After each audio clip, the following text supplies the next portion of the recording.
A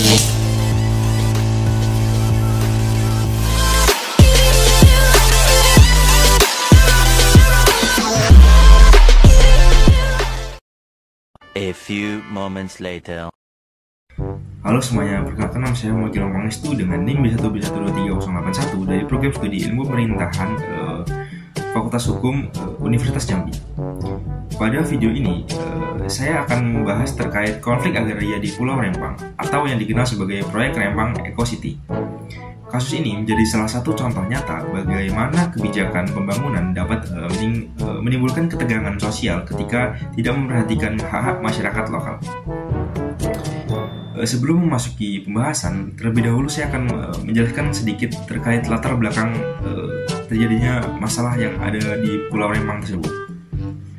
Pulau Rempang terletak di kota Batam, Provinsi Kepulauan Riau, yang sudah lama dihuni oleh masyarakat Melayu dan suku Laut selama lebih dari kurang lebih 2 abad.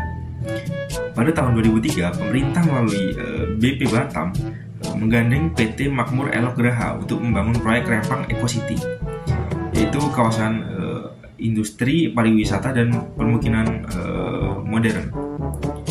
Proyek ini membutuhkan lahan sekitar kurang lebih 17.000 hektar dan sayangnya sebagian besar wilayah tersebut merupakan pemukiman masyarakat adat yang sudah ada turun-temurun. Nah, akar konflik yang terjadi di Pulau Rempang ini muncul karena adanya tumpang tindih klaim kepemilikan tanah.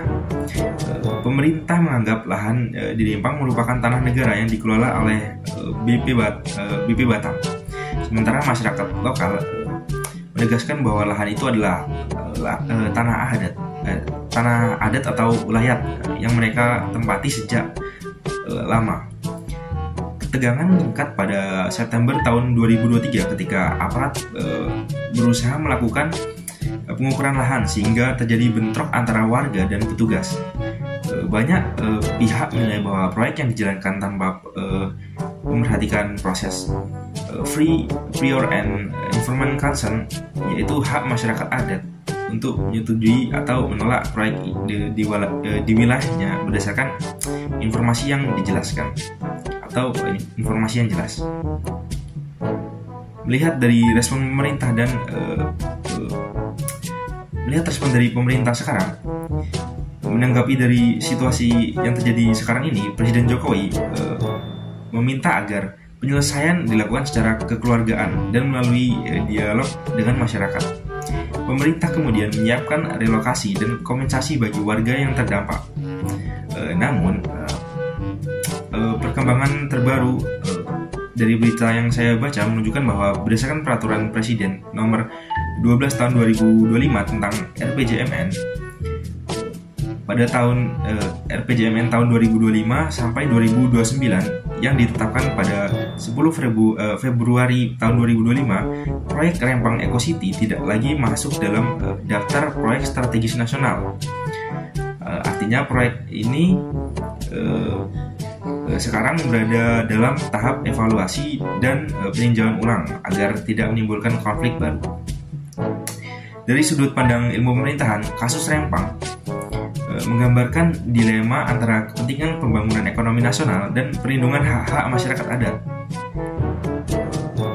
Prinsip good governance seperti partisipatif, transparansi, dan akuntabilitas seharusnya menjadi dasar dalam setiap kebijakan publik yang dibuat oleh pemerintah.